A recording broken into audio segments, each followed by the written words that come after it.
Good evening students, I hope you all are fine. हमारा जो आज का टॉपिक है that is energy of orbit, how we are going to calculate energy of orbit of hydrogen like atom. तो let us take this is the hydrogen atom. I am taking the example of hydrogen atom. There is one electron and proton is here. Now when we talk of the energy of this electron in this orbit, तो this total energy का जो main form है, when we talk about the energy का जो major form होगा, one is known as kinetic energy and another is known as potential energy। तो यहाँ पे हम लिख लेंगे टोटल एनर्जी जो हमारे पास आने वाली है इलेक्ट्रॉन के पास, one is its kinetic energy and there is its potential energy। तो anyhow we have to find out the what is the kinetic energy and potential energy, then दोनों का हमें क्या कर लेना, सम कर लेना, हमें यहाँ पे टोटल एनर्जी हमें मिल जानी है।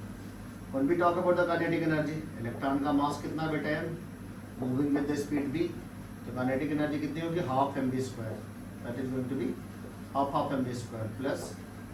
Now we are going to talk about the potential energy.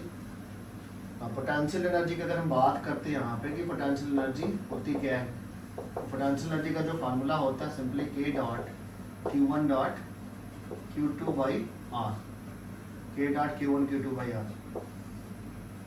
Potential energy की sign is also important. Potential energy का हमें साइन भी देखना होगा। Here proton is positive and electron is negative, तो पोटेंशियल एनर्जी की साइन हमारे पास क्या हो सकती है, जीरो भी होती है बेटा, it can be positive, it can be negative, तीन हमारे साइन होते हैं। पोटेंशियल एनर्जी जीरो कब होती है, when distance between electron and proton is infinite. यहाँ जो जीरो का इवेंट है that is when distance between electron and proton is infinite. What it positive कब होगी, when there is like charges. Positive is only that when like charges अगर आ रहे हैं, जैसे कि प्लस इंटू प्लस पॉजिटिव होगा, माइनस इंटू माइनस भी positive होगा। अनलाइक चार्जेस होते हैं तो वहाँ पे नेगेटिव आनी चाहिए हमारे पास। अनलाइक चार्जेस में जो साइन कन्वेंशन हमें यूज करना है that is negative. Unlike charges में नेगेटिव क्यों आते हैं, electron is having negative charge and proton is positively charge, तो प्लस इंटू माइनस का होगा, माइनस हो जाएगा। तो now we are going to put the value potential energy. तो पोटेंशियल एनर्जी का जो साइन यहाँ पे आने वाला है that is in minus, minus में आ जाएगा। फार्मूला क्या होगा, k इंटू यहाँ पे जो Q1 है वो पीछे हमने अभी सिखाया था, Q1 की जो वैल्यू होगी that is number of proton into charge of one proton. तो नंबर ऑफ प्रोटॉन यहाँ पे कितना हुआ, एटॉमिक नंबर के equal and charge of one proton ready. और यहाँ पे E की वैल्यू है तो minus k, Q1 is Z into e and Q2 is also E into e हो जाएगा, E की पावर 2 हो गया डिवाइडेड बाई R। ये हमारे पास वैल्यू आ जाएगी, आप यहाँ लिख सकते हो। Kinetic energy is equal to half M B square and potential energy is equal to minus K into Z into ई की पावर 2 डिवाइडेड बाई आर। अब हमारे लिए दूसरी जो प्रॉब्लम आ रही है, potential energy is given in term of k Z square by r and this kinetic energy is given in half M B square. तो हमें एनी हाउ हमें के जेड स्क्वायर को इधर एम बी स्क्वायर के टर्म में लिखना होगा या एम बी स्क्वायर को के जेड स्क्वायर के टर्म में। तो रेडियस के डेरिवेशन में हमने आपको सिखाया था कि centripetal force and centrifugal force both are equal. Centripetal force and centrifugal force both are equal. Centripetal force हमने देखा था that was equal to k into Z into ई की power 2 divided by r square होता है। और centrifugal force की जो value थी that was m B square by r, m B square by are.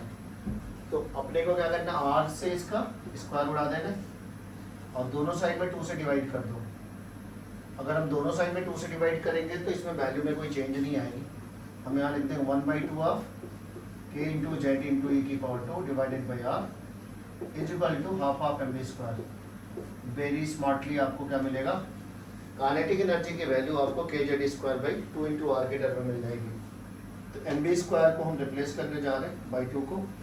This will be how much, half of k into Z into ई की power 2 divided by r minus k into Z into ई की power 2 divided by r.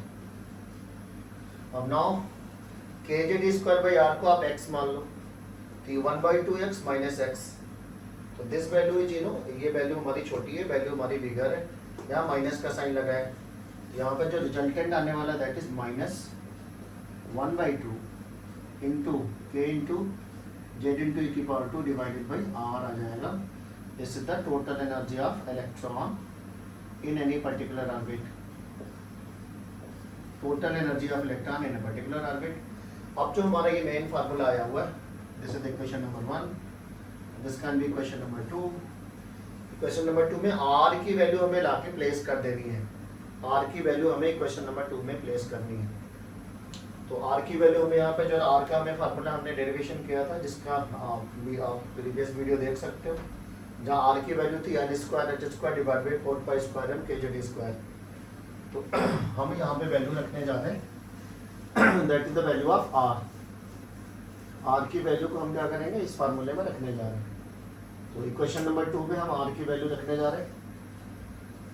तो यहाँ लिखेंगे since radius का formula था N square H square divided by 4 pi square M K into Z into ई की power 2. ये are की हमारे पास फार्मूला है. आर के इस फार्मूले को हमें यहाँ रखने हैं, 1 बाई आर आ रहा है. तो टोटल एनर्जी, उन we talk about the total energy कितनी होगी.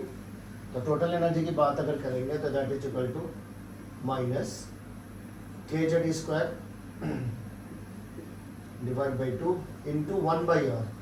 आप यहाँ पे क्या लिख सकते हो, 1 बाई आर लिख दो.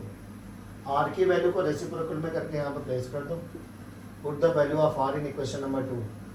There will be K into Z into ई की power 2 divided by 2 into R की वैल्यू आ जाएगी N square into H square.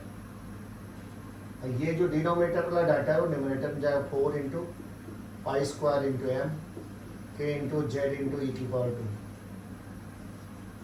अब नाउ देख सकते हो आप यहाँ 2 या 2 जा 4, ये यहाँ कैंसिल हो जाएगा. के इंटू के की पावर 2, ई की पावर 2 और ई की पावर 2 ई की पावर 4 हो जाएगी. तो अब डिजिट हम बाहर निकाल लेंगे, that is the 2 minus 2 into pi square M 2 into pi square M K into K की पावर 2 जेड इंटू जेड की पावर 2 ई की पावर 2 और ई की पावर 2, यानी ई की पावर कितनी होने वाली, 4 हो जाएगी divided by N square into H square H square.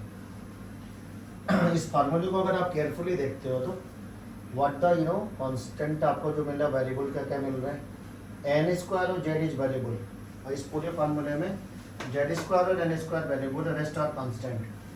हमें क्या करना है, कांस्टेंट को हम एक साइड ले लेना है, वेरिएबल को हम एक साइड कर देना है.